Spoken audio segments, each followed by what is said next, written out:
Bueno, muy buenos días. La primera pregunta que suelo hacer, no sé si se escucha, ¿sí? ¿Cómo vais de dinero? Es que si me decís que vais bien, acabamos pronto el mensaje, pero si no tendremos que seguir. Bueno, es un privilegio poder participar en esta serie de enseñanzas sobre mayordomía 3.0, ¿no? Estaba acostumbrado al 2.0, pero esto ya tiene un nivel más alto, ¿no? Y la verdad es que, bueno, tengo que agradecer que me hayáis invitado pues, para hablar de finanzas.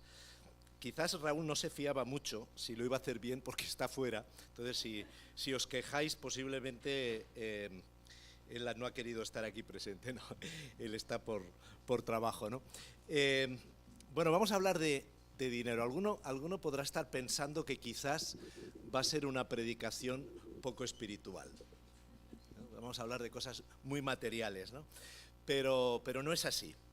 Vamos a hablar de la administración de tus finanzas, pero yo añado de acuerdo con la economía de Dios. Yo creo que todos conocemos muy bien la economía del hombre, la economía de la sociedad, pero no sé si todos conocemos muy bien la economía de Dios, y la tenemos en la palabra, ¿no? Esta mañana vamos a hablar nos centraremos en las características que tiene que tener, el carácter que tiene que tener un mayordomo fiel. Y luego a la tarde hablaremos más de cosas prácticas, ¿no? De algunos ingredientes de las cosas que hay que hacer. Pero esta mañana nos vamos a centrar en lo que somos, en el ser. Y es que el ser es más importante que el hacer. De hecho, la manera en que manejamos el dinero no solo muestra nuestra capacidad de gestión económica, sino que también es un reflejo de nuestra vida espiritual. Hermanos, el manejo del dinero, la mayordomía financiera, es una disciplina espiritual. No podemos separar la fe de la cartera. Yo no sé si cuando nos hemos bautizado llevamos la cartera o no la llevamos a la hora de bautizarnos, pero yo creo que sería bueno, y a veces se lo recomiendo a los pastores o a los ancianos, cuando bauticéis, por lo menos las tarjetas de crédito deberían de bautizarse, ¿no? Y es que el ser es lo más importante, y lo que nos enseña la palabra es al ser, imitar a Cristo, ser como Cristo, ¿no? Y es que mi identidad, lo que creo, mis principios, quién soy, y sobre todo como cristianos, determina cómo pienso. Y como pienso, determina cómo tomo decisiones. Y las decisiones que tomo me pueden llevar al éxito o al fracaso. Fijaros lo importante que es los principios, el ser, para que luego los hechos sean así, ¿no? Hemos cantado una canción que decía: cuando alabé a Cristo, allí todo cambió. Mi pregunta es, ¿cuando conocisteis a Cristo, cambió vuestra manera de gestionar el dinero? Porque todo cambia, hasta la manera de gestionar los recursos que Dios nos da. Y si no ha sido así, yo creo que tenéis una buena oportunidad en el día de hoy para reflexionar y ver en qué aspectos, ¿no?, debemos de cambiar, ¿no? ¿Sabéis que la forma de usar nuestro dinero puede ser un ejemplo muy eficaz para evangelizar? O dicho de otra manera, ¿podemos dar fruto a los demás? O, todo lo contrario, puede ser una piedra de tropiezo para aquellos que están a nuestro alrededor. Y es que es muy visible cómo gastamos nuestro dinero, y se hace muy visible, ¿no? Me gustaría que fuera muy práctico el día de hoy, y me gustaría lanzaros como una guía que sea muy práctica para la toma de decisiones que tienen que ver con el dinero. Seguro que cada uno de vosotros tenéis en perspectiva, a corto, medio o largo plazo, alguna operación financiera importante. Quizás la compra de un piso, quizás una inversión, quizás un gasto importante. Quiero que lo tengáis en vuestra mente, porque voy a hacer unas preguntas que será una forma de guía, ¿no?, para saber si realmente las decisiones que tomamos están de acuerdo a la palabra, ¿no? Y eso es lo que vamos a ver. Esta tarde, como os he dicho, veremos un poquito más la parte práctica. Como decía Goyi, ¿creéis que el dinero es importante, el manejo del dinero es importante en la Biblia? Ella ya nos lo ha dicho, ¿no? 500 veces se habla de, podemos encontrar versículos sobre la oración, 500 veces sobre la fe. ¿Sabéis cuántos versículos tratan sobre la gestión de los recursos? 2.350. Entonces, importante debe de ser para que haya tantos versículos, pero más. ¿Sabéis cuántas parábolas de Jesús habló y tomó como ejemplo la gestión del dinero? El 50%. Y si tomamos la enseñanza de Jesús en el Nuevo Testamento, el 17% de lo que dijo trataba del dinero. Yo no sé si el 17% de las predicaciones de esta iglesia tratan de este tema, pero tomar dato del número. Es importante, y es importante hablar del dinero, ¿no? El dinero, la Biblia es el libro de economía más importante que podemos tener, porque va a ser la guía para la toma de decisiones, ¿no? Ahora, hoy tenemos un reto muy importante, ¿no? ¿Cuál es la clave para un cristiano ser fructífero financieramente con la crisis que tenemos encima? Y aquí tenemos un versículo de Jeremías, tenemos el espejo en Salmos 1, que dice: bendito el hombre que confía en el Señor y pone su confianza en Él. Será como un árbol plantado junto a aguas que extiende sus raíces hacia la corriente. No teme que llegue el calor y sus hojas están siempre verdes. Escuchar, en época de sequía no se angustia y nunca deja de dar fruto. ¿Sabéis cómo acaba el Salmo 1? Y siempre prosperará. Bien, aunque estemos en momentos de crisis, la palabra nos insta que debemos dar fruto. Vamos a verlo en esta mañana, ¿no? Y la clave en depositar nuestra confianza en el Señor es estar bien plantado, bebiendo de su palabra. Por eso es tan importante la palabra con el dinero. Y dice que aunque estemos pasando por tiempos de crisis, como la que estamos viviendo actualmente, no dejaremos de dar fruto, ¿no? Y la palabra nos dirija, nos anima a dar fruto, a ser fructífero en todas las áreas de nuestra vida, ¿no? Y cuando hablamos de dinero, no es tanto ser exitoso o incluso rico, que no es malo, sino que realmente que fructificar es dar fruto y darlo sosteniblemente, ¿no? Aunque las condiciones externas no sean favorables. Ahora, la pregunta es, ¿cuál es la clave para fructificar en las finanzas? Me gustaría ponernos en contexto. Tenemos un ejemplo muy bueno en la historia de José. Estáis todos José. Sabéis que José cuidaba de las ovejas de su padre y fue muy fiel. Y luego, por circunstancias que vosotros conocéis, él fue vendido a Egipto. Posiblemente en aquel momento él no sabía por qué, pero Dios tenía un plan. Y era salvar a su pueblo de una grande hambruna, llevarlo a Egipto y que esas 60 personas se convirtieran aproximadamente en 2 millones, que es lo que pasó en esos 400 años. Bien, José se va a Egipto y ¿sabéis cuál fue su primer jefe? ¿Cómo se llamaba? Ahora voy a poneros a prueba un poco. Potifar, que era pues un gobernador. Era alguien que tenía pues un cierto estatus, ¿no? No sé si a nivel militar o a nivel político. Y a José le fue bien.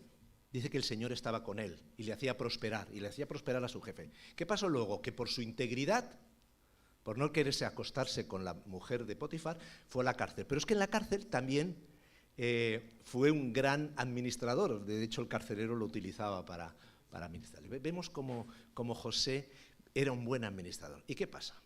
Gracias a que estuvo en la cárcel, pues se le da la oportunidad de interpretar unos sueños al faraón.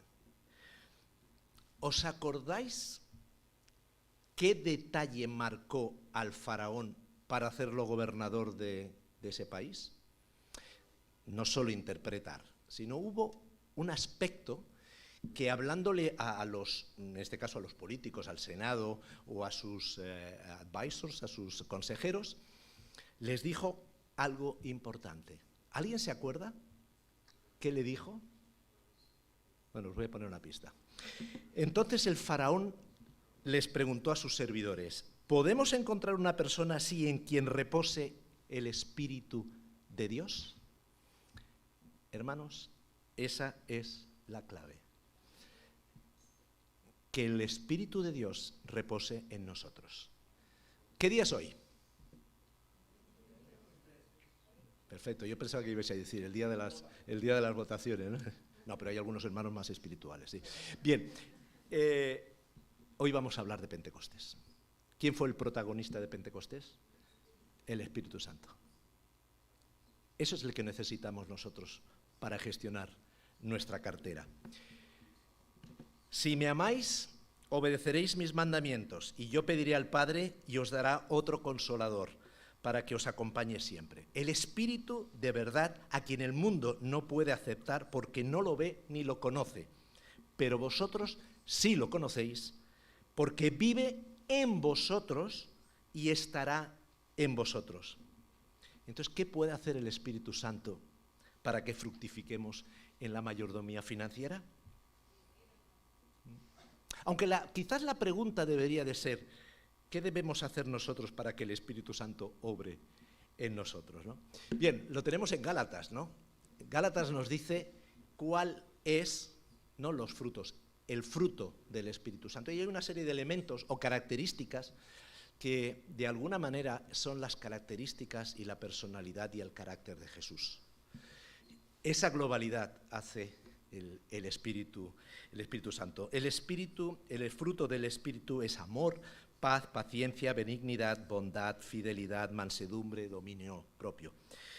El Espíritu Santo no solo se nos ha dado para facilitar nuestra relación y comunicación con Dios, como hemos leído, ¿no? Es decir, sabemos que el Espíritu Santo es el que nos guía, el que nos hace ese puente de comunicación con Dios.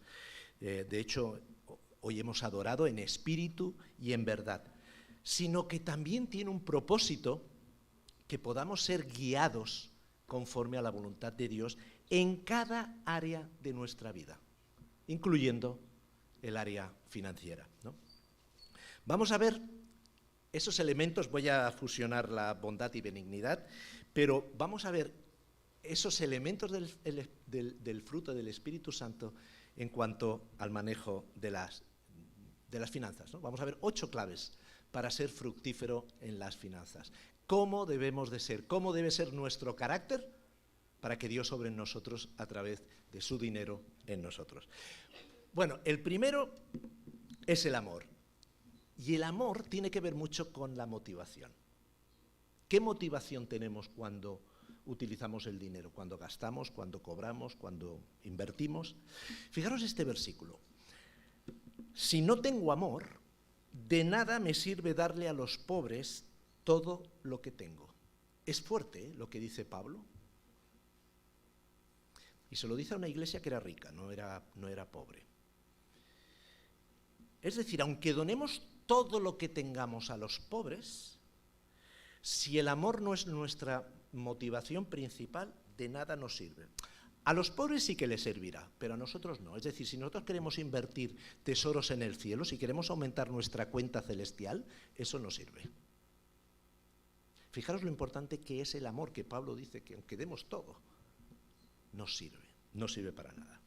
Por lo tanto, el amor debería ser nuestra principal motivación cuando tomamos decisiones económicas. Y esta debería ser la motivación no solamente para el dinero, sino en nuestra vida relacional con los demás, en nuestra vida intelectual, en nuestra vida física, en todos los capitales que Dios nos da, ¿no?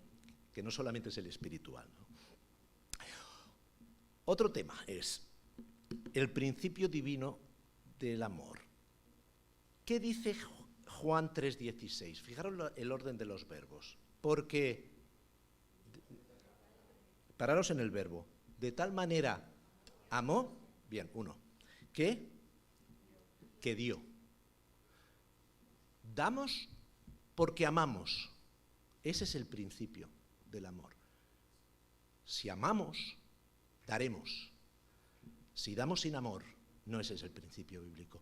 Y a Dios lo que le movió fue el amor a cada uno de nosotros. Por eso dio, ¿no? Ese es un principio. Si amamos, damos. Si damos y no amamos, Simplemente es un ejercicio financiero, pero nada más. Primera de Corintios 13.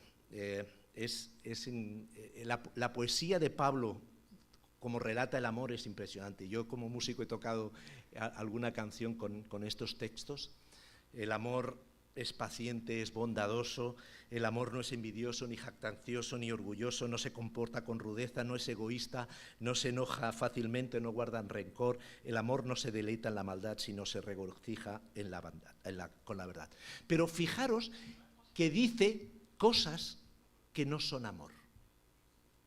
Envidia, jactancia, orgullo, egoísmo y deleite en la maldad. ¿Cuántas decisiones económicas no se toman por esos motivos? ¿Por envidia? ¿Quizás por egoísmo? Analicemos cuando vayamos a gastar, vayamos a utilizar el dinero, si nos mueve alguna de estas motivaciones que no son correctas. Amar a Dios y no al dinero. Qué fácil es decirlo, pero qué difícil es hacerlo. La Biblia nos habla mucho de amar a Dios y al dinero. Quien ama al dinero jamás tiene suficiente. Es decir, que tranquilos, que por mucho que améis, nunca vais a estar satisfechos. Siempre vais a necesitar más, ¿no? Quien ama las riquezas nunca tiene suficiente. Y también eso es absurdo, también eso es vanidad. Es decir, que si amáis el dinero, tranquilo, que nunca vais a estar satisfechos. Hebreos, manteneos libre del amor al dinero y contentaos con lo que tenéis, porque Dios ha dicho, nunca te dejaré, jamás te abandonaré. Y algo muy importante, porque el amor al dinero es la raíz de toda clase de males. Por codiciarlo, algunos se han desviado de la fe y han causado muchísimos sinsabores. Esto va para los líderes, los ancianos, los pastores. Muchas veces, creyentes dejan el discipulado por una mala gestión o una mala comprensión del dinero.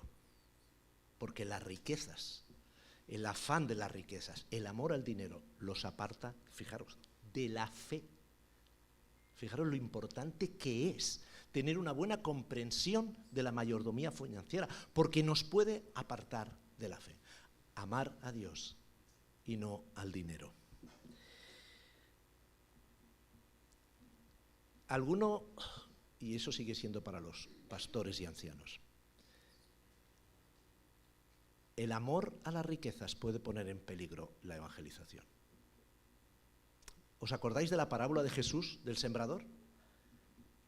Otros son como los sembrados en espinos, oyen la palabra, pero las preocupaciones de esta vida, el engaño de las riquezas y muchos otros malos deseos entran hasta ahogar la palabra, la ahoga, de modo que ésta no llega a dar fruto, ¿no?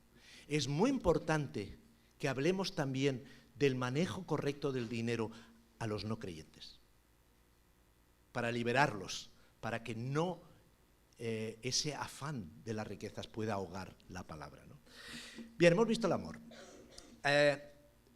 ¿Os acordáis que os he dicho que tengáis en vosotros mente si tenéis que tomar alguna decisión importante financiera? 3 preguntas. ¿Cuál es la motivación a la hora de tomar esa decisión económica a largo plazo? ¿Tomar esa decisión va a mejorar la relación y el amor entre vosotros, en este caso, en el caso de que seáis matrimonios o familia? ¿O puede poner en peligro el amor que hay en la familia, en las relaciones? ¿Tomar esa decisión va a ayudar a servir a Dios y a los demás? Pensarlo.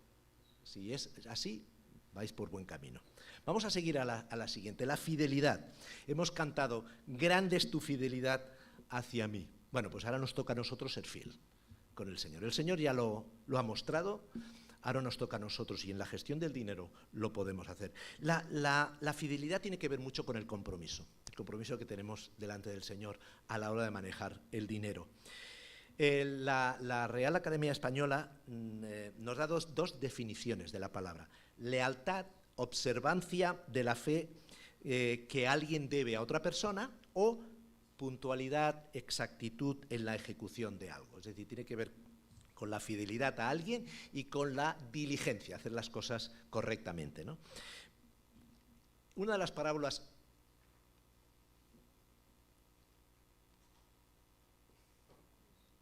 No funciona. Ahora sí, sí. Una de las parábolas que Jesús habla y utiliza el dinero, le dice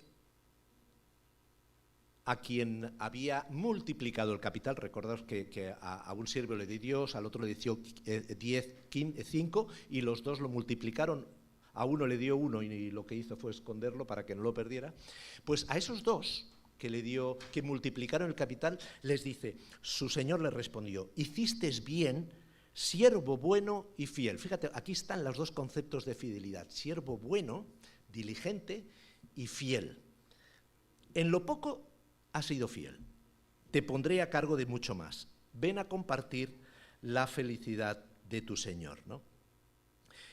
Fijaros que el Señor elogia a los dos siervos que multiplicaron el capital independientemente de la cantidad que les permitió gestionar. Y eso nos pasa en nuestra vida. Debemos de ser fieles, como decía Goyi, en las cantidades pequeñas si pretendéis gestionar mayores cantidades. Pero el Señor lo elogia. Estoy convencido que al Señor le gustaría que cada uno de nosotros, todos los que estamos aquí, los que nos están viendo por YouTube, pudiéramos gestionar grandes cantidades de dinero. Porque nosotros podemos ser canales de bendición de Dios a otros. De eso hablaremos al final. Pero a veces no somos fieles en las pequeñas cantidades y quizás ese es el motivo de que el Señor no nos da oportunidades. A José se las dio, de cuidar cabras, que lo hizo bien, a ser presidente, primer ministro de en aquel momento la ciudad más poderosa, ¿no? Y también lo vemos también en la historia de Daniel. Bien, tenemos que ser fieles. Ahora bien, hay una decisión, un dilema muy importante que tenemos que tomar.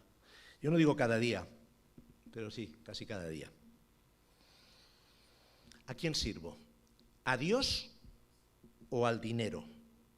Y es que detrás de servir al dinero o el amor al dinero hay un tipo, yo iba a decir feo, no, yo creo que es muy atractivo, que se llama mamón. Una fuerza espiritual que va a intentar apartarnos de la fe.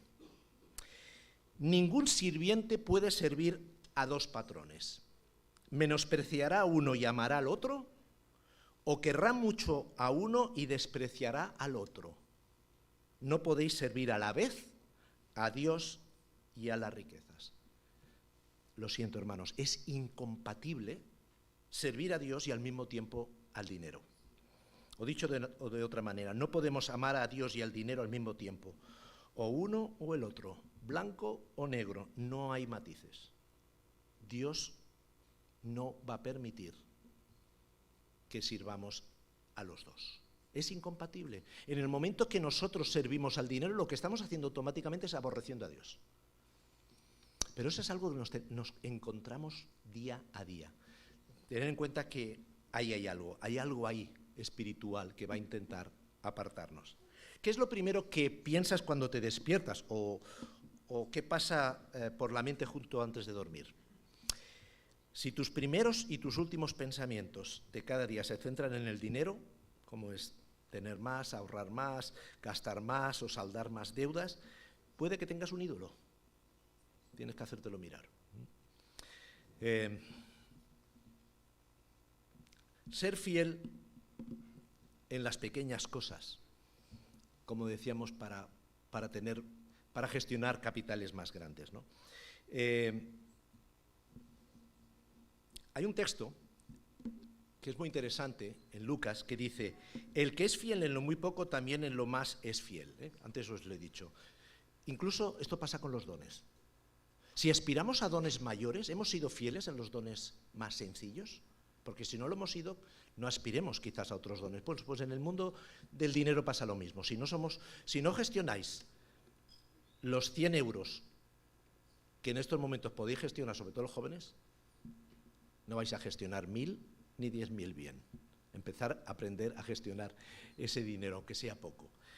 El que es fiel en lo muy poco, también en lo más es fiel. Y el que en lo muy poco es injusto, también en lo más es injusto. Pues si en las riquezas injustas, y aquí habla del dinero, no fuisteis fieles, ¿quién os confiará lo verdadero?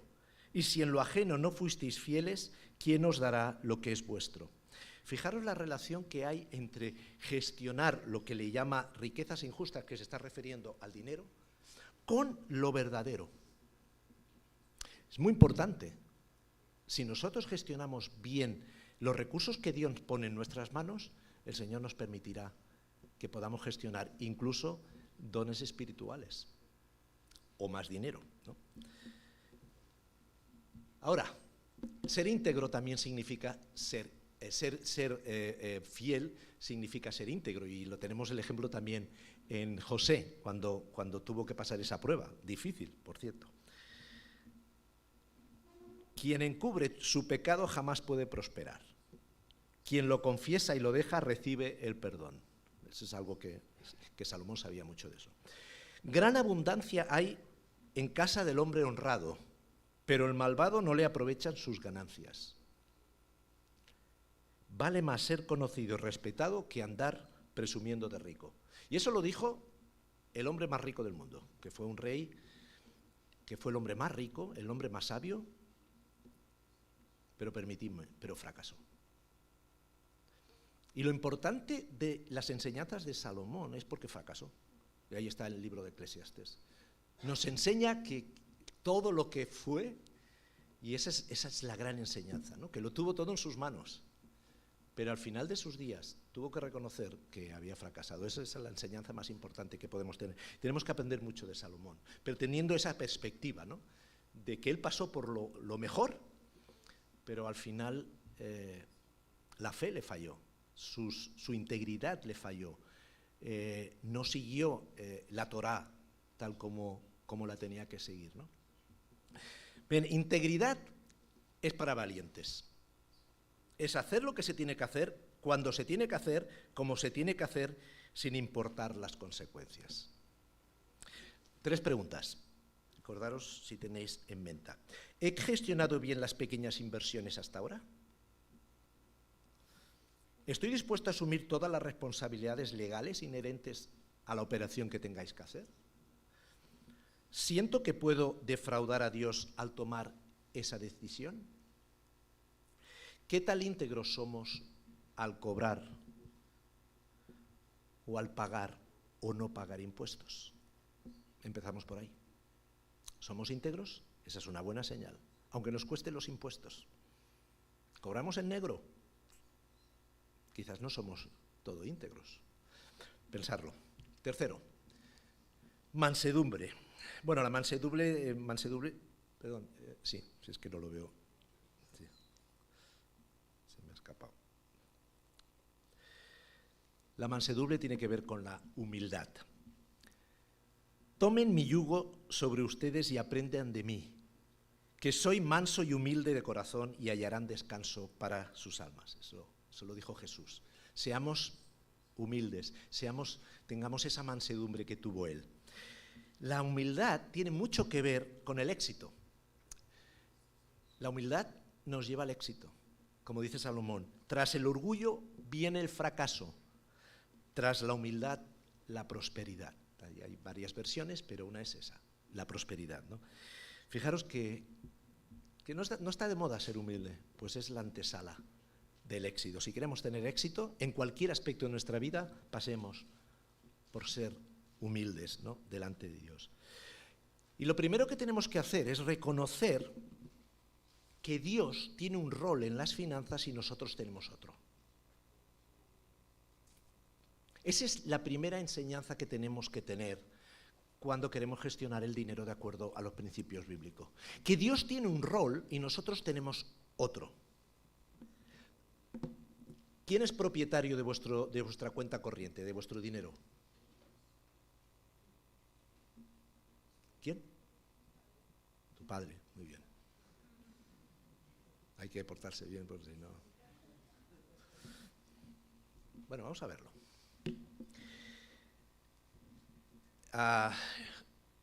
Jehová tiene 250 nombres en la Biblia, pero quizás el que mejor define su rol en cuanto al dinero es el de Señor. Todos sabemos que Dios es creador. ¿Creemos que Dios es creador? Si no, iremos mal. Bien. Pero, ¿pensamos que es también dueño de todo? Entonces, ¿nuestro dinero de quién es?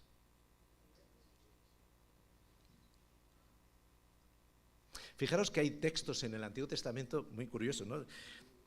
Como propietario, ¿no? Como dueño, ¿no? La propiedad, ¿no? Dice que la tierra y toda su plenitud es de Dios y los que en él habitan. Pero si hablamos de la tierra, si hablamos del trozo de parcela, dice, la tierra no la venderás a perpetuidad porque la tierra mía es. ¿Y qué dice Ageo sobre el dinero, sobre la plata y el oro? Mío es el oro y la plata, dice Jehová de los ejércitos. Es decir, todo es de Dios. Bien, entonces, si todo es de Dios, ¿cuál es nuestro rol? Bueno, una de las mejores palabras que la Biblia es de mayordomo, de administrador. ¿Estamos de acuerdo en que nosotros somos administradores? Pues si no entendemos eso, deberíamos de volver a repasar la Escritura. Dios no solo es creador, sino sigue siendo el dueño. Él no ha transferido la propiedad de su creación a nadie. Acordaros que Adán le dijo juzgar, administrar, pero no en ningún momento tiene la propiedad. Nosotros podemos tener la propiedad, podemos tenerlo por escrito, pero cuando nos morimos, ¿nos llevamos algo? No, la tierra se queda aquí. Al final la tierra es de Dios y Dios hará lo que tenga que hacer con eso, ¿no?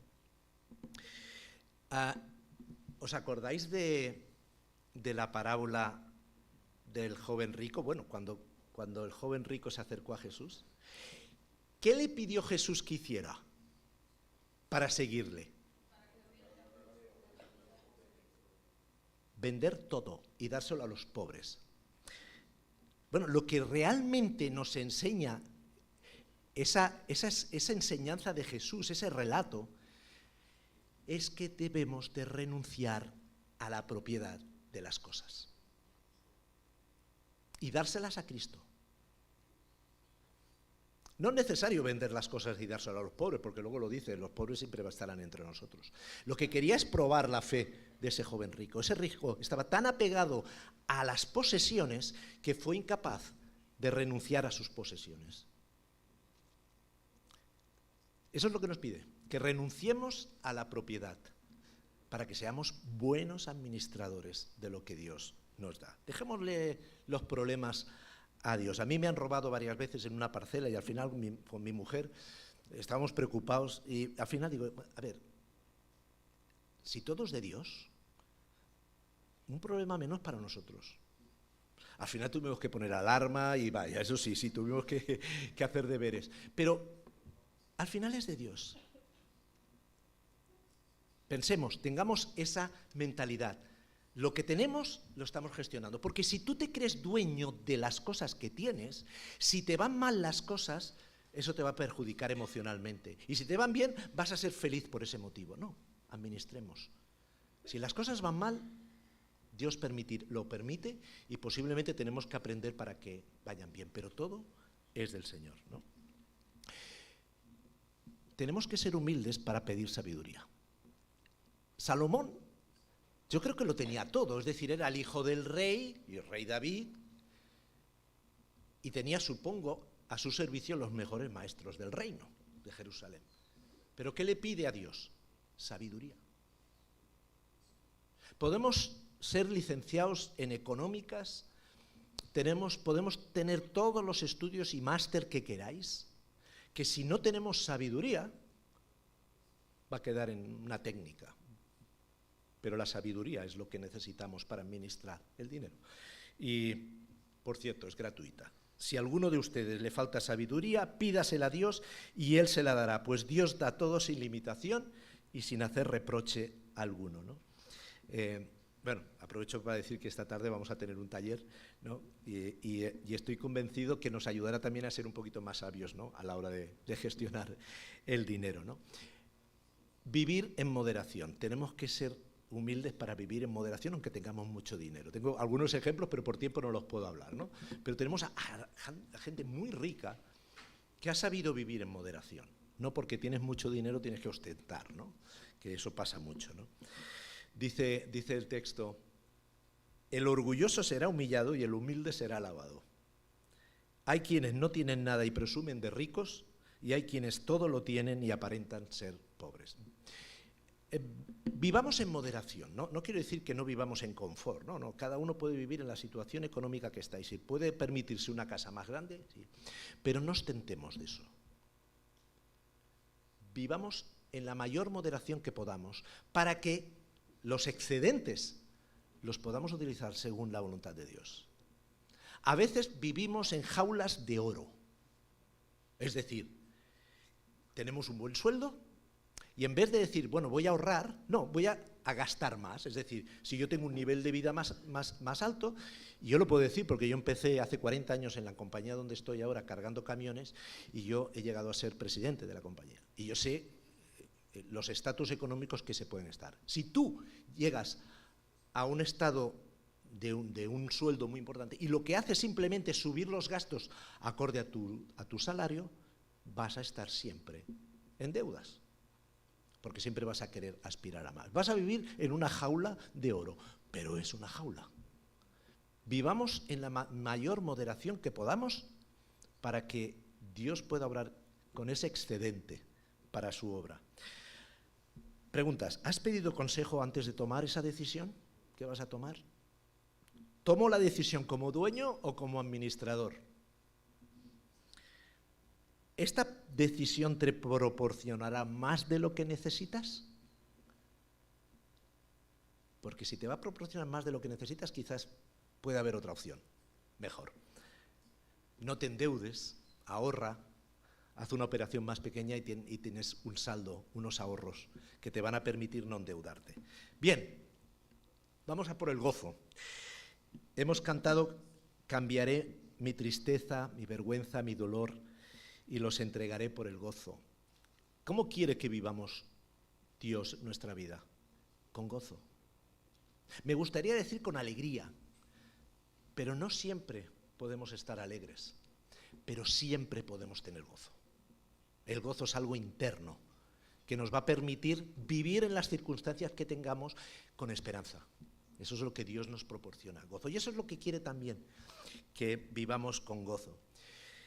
Por eso les digo, no se preocupen por su vida, qué comerán o beberán, ni por su cuerpo cómo se vestirán. ¿No tiene la vida más valor que la comida y el cuerpo más que la ropa? Estén siempre contentos. Den gracias a Dios en cualquier circunstancia. En todas las circunstancias, no solo cuando las cosas van bien. Debemos de aprender a tener gozo. Y el gozo tiene que ver con el contentamiento. Habéis oído esa palabra, ¿no? Contentamiento, ¿no? Pero contentamiento no lo confundamos con conformarse. Contentarse no tiene que ver con conformarse. Eso son teologías de la pobreza, ¿no? No. Quien se conforma en ser pobre, se morirá pobre. No, contentarse significa disfrutar, tener gozo en cualquier situación que vivamos. Eso es contentarse. Si no nos contentamos siendo pobres, no lo vamos a hacer siendo ricos. Tenemos que aprender a estar satisfechos cuando tenemos poco, porque si no, no lo vamos a hacer cuando tengamos. Siempre necesitaremos más para estar contentos. Espero que esto vaya removiendo un poquito en alguno de los pensamientos y algunas reflexiones, ¿no? En vosotros, ¿no? Tenemos que aprender a vivir. Me gustaría presentaros un gráfico muy rápido, que es la curva del contentamiento. Es decir, por un lado, el nivel de contentamiento, de satisfacción que tenemos, y por otro, el nivel de dinero que gastamos. Podemos pensar que cuanto más gastamos o cuanto más nivel adquisitivo, más contentos vamos a estar, ¿no? Lo típico, ¿no? Eso es lo que nos enseña la sociedad. Cuanto más dinero tengas, mejor. Tienes dinero, tienes felicidad, ¿no? Me temo que no es así. Incrementamos nuestro nivel de satisfacción cuando nuestras necesidades básicas están cubiertas. Y si tenemos que comer y con qué cubrirnos, con eso estaremos contentos, dice la palabra. Decía Juan a unos soldados: a nadie extorsionéis, ni a nadie acuséis falsamente, y contentaos con vuestro salario. Sea vuestro carácter sin avaricia, contentaos con lo que tenéis. La palabra nos lleva a contentarnos con lo que tengamos. Y eso es un nivel de incremento. Yo, por mi trabajo, viajo muchísimo. Viajo por más de 80 países del mundo por mi trabajo. Y os puedo decir que veo gente más feliz en los países más pobres que en los más ricos. Y yo trabajo en Estados Unidos. Vas a Vietnam, vas a países que la gente, no digo que tenga necesidad, porque las necesidades están cubiertas, no ves a nadie pidiendo, pero todo el mundo sonríe, porque tiene sus necesidades cubiertas. En el primer mundo no es suficiente para ser feliz. Necesitamos más cosas. Pero es que nunca nos conformamos. Siempre necesitamos más. Hombre, si podemos vivir en un cierto confort, mucho mejor, ¿no? Los proyectos del dirigente resultarán en abundancia, pero todo apresurado va a parar a la escasez. Dice la palabra que el cual nos da abundantemente todas las cosas para que las disfrutemos. Dios quiere que disfrutemos las cosas. Ojalá que ese nivel de confort que podamos tener también sea de bendición para otros, no solo para nosotros, ¿no? Porque el Señor eso lo va a querer, ¿no? Hay un psiquiatra, el Tim Kassel, que dice: compramos cosas no para satisfacer nuestras necesidades básicas, sino para llenar algunos vacíos en nuestra vida y hacer alardes sociales sobre nosotros mismos. Nuestra relación obsesiva con las cosas materiales en realidad está poniendo en peligro nuestras relaciones, que han demostrado una y otra vez ser el mayor factor determinante de nuestra felicidad, una vez que se satisfacen nuestras necesidades básicas, ¿no? A veces estamos obsesionados y eso puede poner en peligro otras áreas de nuestra vida, ¿no? Como que veremos después, ¿no? La carrera por gastar para nuestro propio deleite puede llevarnos a perder la satisfacción, hasta llegar al final de nuestra vida completamente insatisfechos, ¿no? Salomón, vamos a ver, ¿qué pasa si gastamos más? Ahí pongo lujos o más lujos. ¿Qué pasa cuando nos obsesionamos o entramos en esa carrera? Ganamos más, gastamos más. Se produce mayor contentamiento. Aquí veis la curva, va bajando. Fijaros lo que dice Salomón. Una cosa realmente lamentable he visto en este mundo, que el amontonar riquezas va en perjuicio de su dueño. Y tal como vino a este mundo, así se irá, tan desnudo como cuando nació y sin llevarse nada de fruto. Entonces, si gastar más no nos va, o gastar en lujos o en cosas que no son de primera necesidad, no nos va a dar más satisfacción, ¿qué nos puede dar más satisfacción? Bueno, la pregunta clave: ¿cuánto es suficiente? Esa es la pregunta que debemos de responder cada uno de nosotros, cada uno en su situación económica. ¿Cuánto es suficiente para vivir? ¿Qué necesito yo para vivir? En el momento que sabemos exactamente lo que necesitamos, y esto tiene relación con vivir en moderación, el excedente lo podemos utilizar para la generosidad, para la inversión, para el ahorro. Eso nos va a dar más satisfacción que el simplemente caer en el consumismo, ¿no? Pensemos en esa palabra. Hoy intentaremos en el taller de la tarde ver un poquito el tema este de cuánto es suficiente. Un consultor cristiano, financiero cristiano, Ron Blue, nos da la clave. Hay dos maneras de alcanzar lo suficiente. Una es acumular más y la otra es desear menos. Entonces, escoger la que mejor nos guste, ¿no? Bien, preguntas. ¿Experimentas alegría o gozo en el proceso de tu decisión, en lo que tienes en mente? ¿Tienes gozo o te está provocando ansiedad? ¿Has logrado ser feliz con lo que tienes actualmente? Porque si pretendes obtener más cosas para ser feliz, si no lo has sido ahora, no hace falta que hagas esa inversión, no lo vas a hacer. ¿Estoy más agradecido por lo que tengo que insatisfecho por lo que no tengo? A veces miramos más afuera y no nos miramos dentro. Y posiblemente tenemos más cosas de las que nos imaginamos. Pero no sé, siempre vamos ahí. La paz, este es importante. La paz tiene que ver con la libertad o la salud financiera. ¿Vivimos en salud financiera? ¿Vivimos en libertad financiera o estamos esclavizados, ¿no? Jesús nos dice que la paz os dejo, mi paz os doy. Yo os la doy, no os la doy como el mundo la da, es diferente. No se turbe vuestro corazón ni tenga miedo. Por nada estéis afanosos, sino sean conocidas vuestras peticiones delante de Dios en toda oración y súplica, con acción de gracias. Y la paz de Dios, que sobrepasa todo entendimiento, guardará vuestros corazones y vuestras mentes en Cristo Jesús. La paz debería de ser un indicador de las correctas decisiones financieras.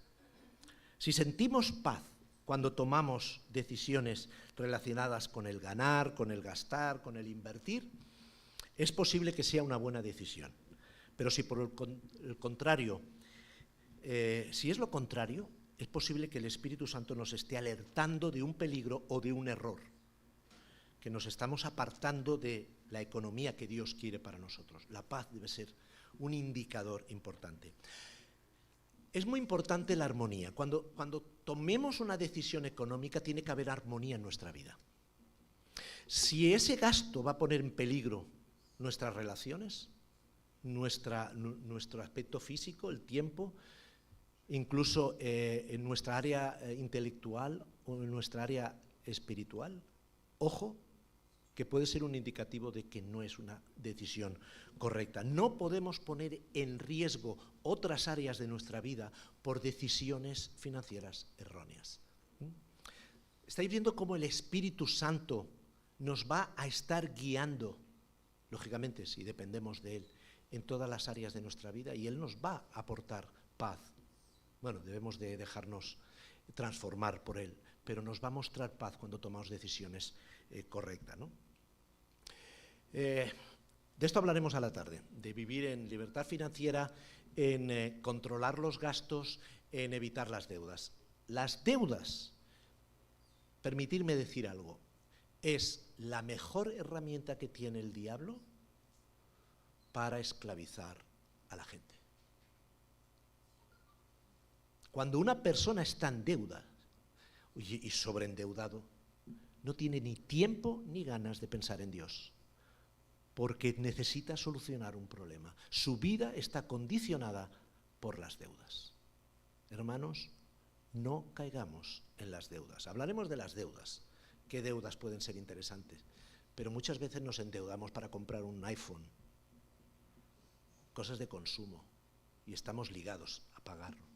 O queremos vivir por encima de nuestras posibilidades y nos sobreendeudamos y estamos viviendo una vida... Bueno, ¿cuántos matrimonios, qué porcentaje de matrimonios se rompen por causa financieros? Eso crean discusiones y al final el amor se apaga, como dicen muchos, ¿no? Preguntas. ¿Tomar esta decisión va a desequilibrar otras áreas de tu vida?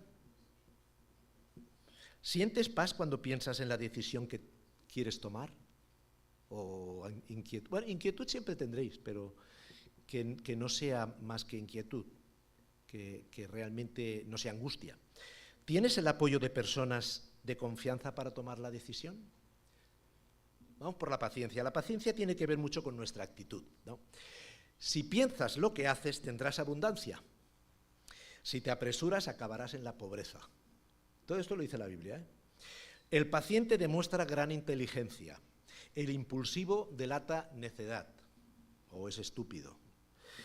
El dinero mal ganado pronto se acaba. Quien ahorra, poco a poco se enriquece. Paciencia, hermanos.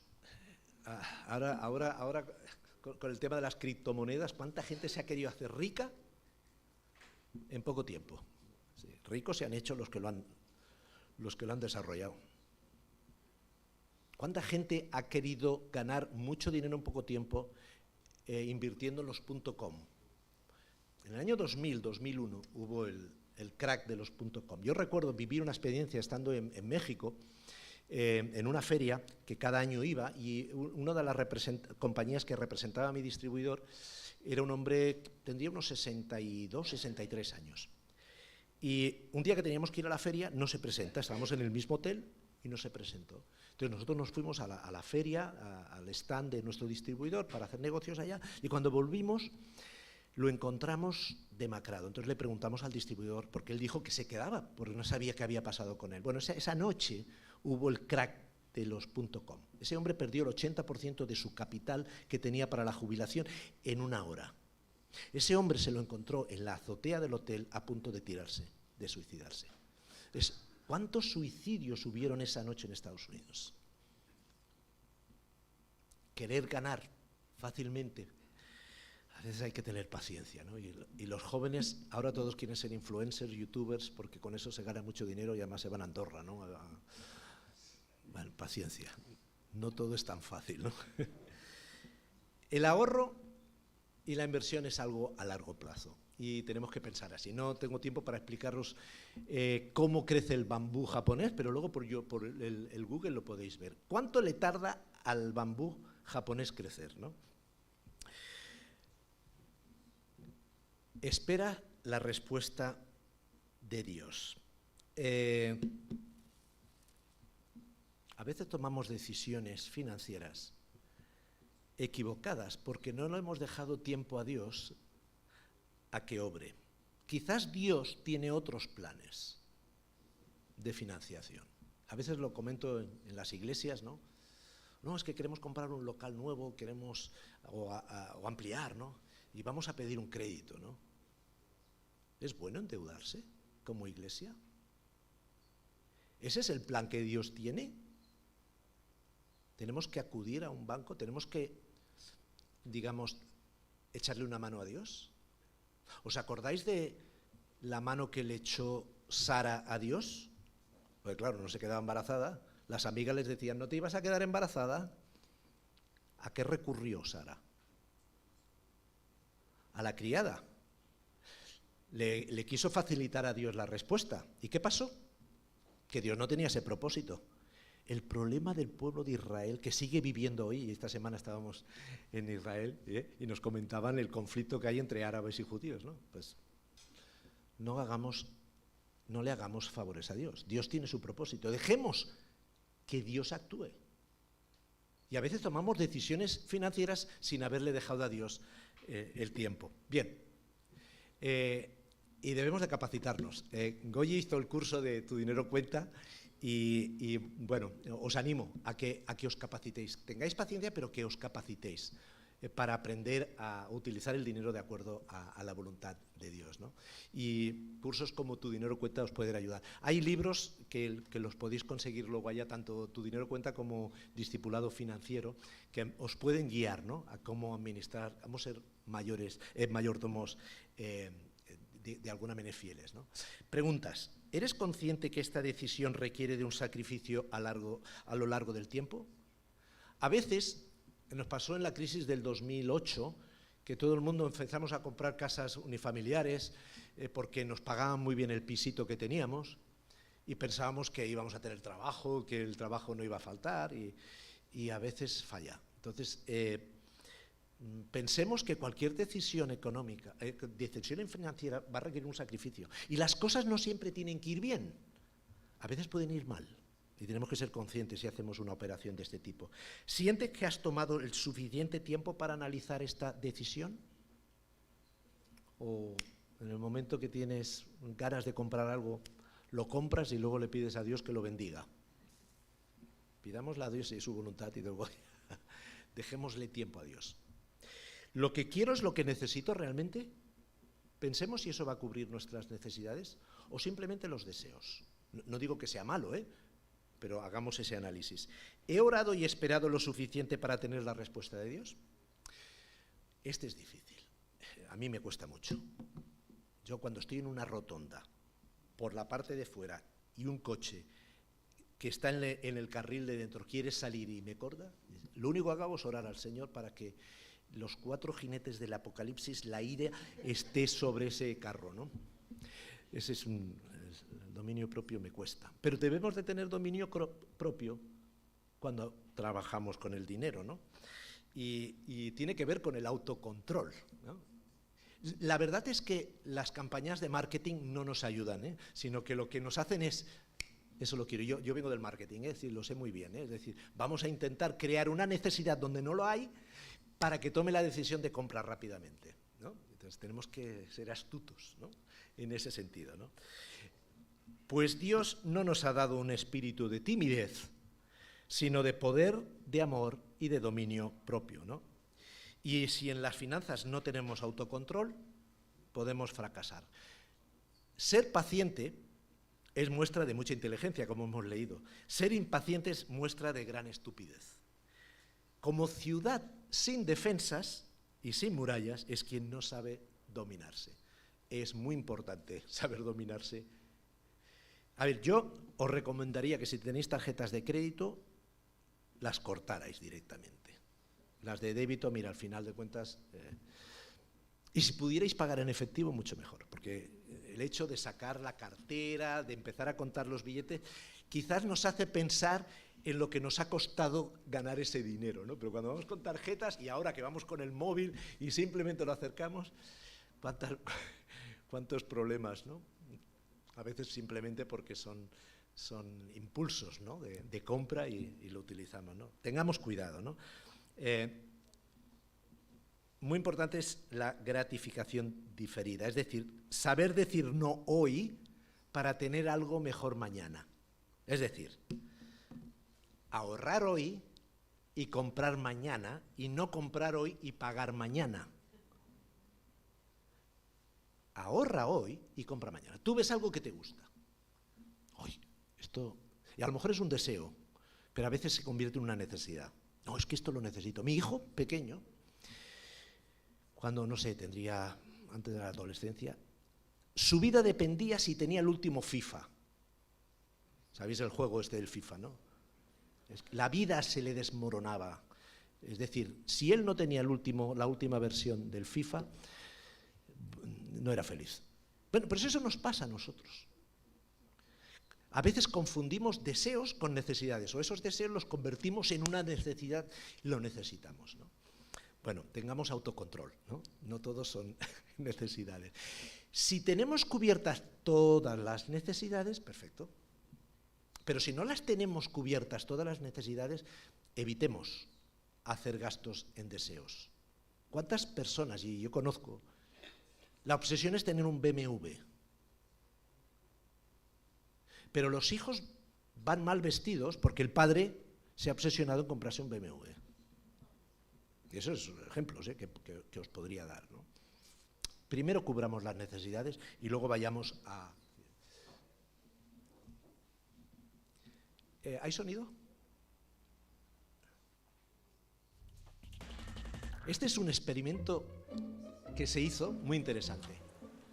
Okay, sit in that chair. All right, here's the deal. A estos niños se les da la posibilidad de dar, ¿cómo se llama? Se lo pueden comer o pueden esperarse unos minutos y le traen un segundo. Esto fue un experimento que se hizo en Inglaterra. Y esto es, digamos, una película de lo que hay. Marshmallow for you. Y le You dice, can either wait, si te and esperas, I'll give you another one if te you traeré wait, otro. or you can eat it now. When I come back, I'll give you another one, so then you'll have two. But stay in here and stay in the chair till I come back, okay? All right.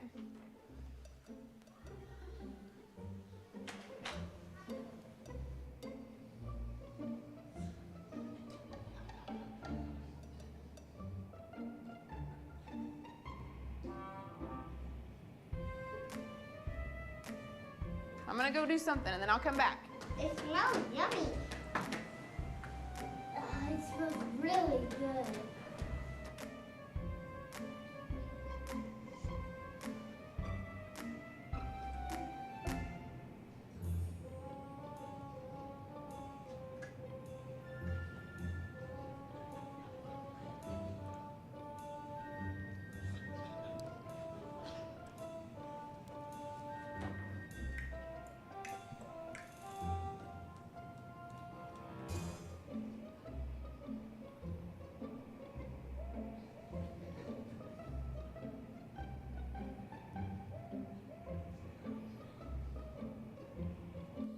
it's up to you. You can have it now or you can wait.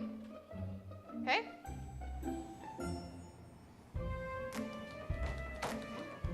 I'll be back. Stay in the chair, okay? Okay. ¿No nos vemos reflejados en algo?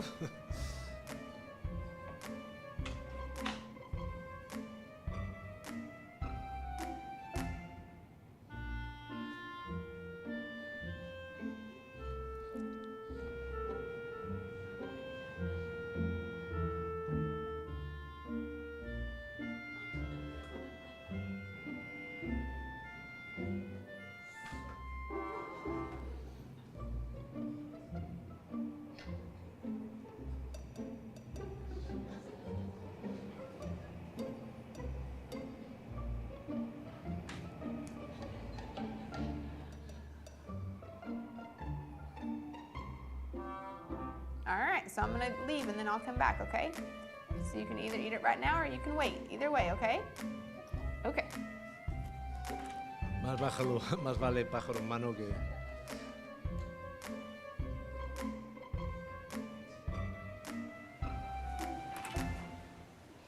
How'd you do? Did you do good? You did? Yeah. You wanted to eat it, didn't you? Yeah. So did I tell you I'd give you another one? Okay, now you can have both. You need them.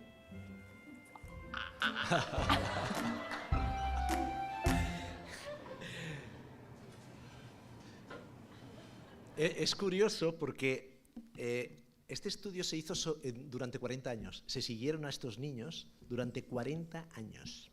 Bien, los niños que esperaron al segundo dulce en su etapa académica fueron los mejores, pero ya no solamente en la etapa académica, sino que incluso eran los que menos caían en las adicciones, en las drogas, eran los que tenían mayor salud. Es decir, el ser impaciente, el no tener dominio propio, es malo para todo. Y es curioso, ¿no? No sé si esta tarde tenemos tiempo para ver un poquito los resultados, pero fueron muy interesantes, ¿no? Toma el control del dinero y no permitas que el dinero te controle a ti. Bien, vamos a acabar. Y no confundamos necesidades con deseos, ¿no? A veces una manzana es para comer, ¿no? Pero a veces, si no tenemos un Apple, no somos personas, ¿no? ¿Tienes una hoja de ruta de ahorro para hacer frente a esa decisión que vas a tomar? ¿Hay consenso familiar en la decisión que vais a tomar? ¿Esta decisión puede ser más beneficiosa que otra inversión? Y por último, la bondad, que tiene que ver mucho con la generosidad. Y Dios puede hacer que toda gracia abunde para ustedes, de manera que siempre, en todas circunstancias, tengan todo lo necesario y toda buena obra abunde en ustedes, ¿no? Dios nos garantiza cubrir todas nuestras necesidades, incluso darnos más. Pero uno de los propósitos de Dios es que seamos instrumentos suyos para bendición a otros, ¿no? Y la Biblia nos habla de, no lo voy a hablar ahora, pero sí que lo voy a dejar para esta tarde. Podemos ser canales de bendición para el Señor. Hemos estado en Jerusalén esta semana y hemos podido ver el Mar Muerto y hemos visto el río Jordán. ¿Qué te gustaría ser? ¿Río Jordán o Mar Muerto? El Mar Muerto recibe toda el agua del Jordán. Recibe, os voy a decir, 6 millones de metros cúbicos de agua diarias del río Jordán. Pero el agua se estanca y se evapora debido a las altas temperaturas del desierto, ¿no? Y la concentración salina aumenta de un 2,5 que hay en el mar a un 24-26%. No hay vida, no puede haber vida con esa osmosis, con ese nivel de salinidad. O quieres ser el río Jordán, que tiene 360 kilómetros de largo, nace en el sudeste de Asia, entre Siria y el Líbano, y desemboca en el Mar Muerto. Pero en ese recorrido tiene muchos afluentes que bañan la tierra del Jordán, de Israel en este caso, ¿no? Se alimenta de las lluvias que caen sobre las mesetas que hay en Jerusalén, ¿no? Y las aguas son importantes para el riego. ¿Tú quieres ser de las personas que solo reciben y no dan, y al final te mueres, tu vida está muerta interior? ¿O quieres ser el Jordán? Recibes pero das, y estás siendo de bendición a los demás. Yo espero que seas un Jordán, ¿no? Lo que vas a comprar, lo que vas a invertir, ¿es algo que se puede compartir, que va a trascender de ti? ¿Esa decisión va a disminuir mi generosidad? ¿Estás mostrando la voluntad de Dios con todos tus recursos? Bien, os dejo con este versículo. Yo soy la vid, vosotros los pámpanos. El que permanece en mí y yo en él, este lleva mucho fruto, porque separados de mí nada podéis hacer. Si queremos ser buenos gestores financieros, tenemos que estar apegados, tenemos que estar enganchados a la vid, a nuestro Señor. Yo no sé cuántos de vosotros sois creyentes, ¿no? Pero si hay alguna persona que todavía no ha tomado esa decisión de tener esa relación estrecha con Jesús, hoy es el día. Tener esa relación con Jesús significa que Él nos va a dar ese espíritu que va a transformar nuestra vida para que podamos gestionar toda nuestra vida de acuerdo a su voluntad. Y en este caso también el dinero. Que el Señor nos ayude a ser verdaderos mayordomos fieles.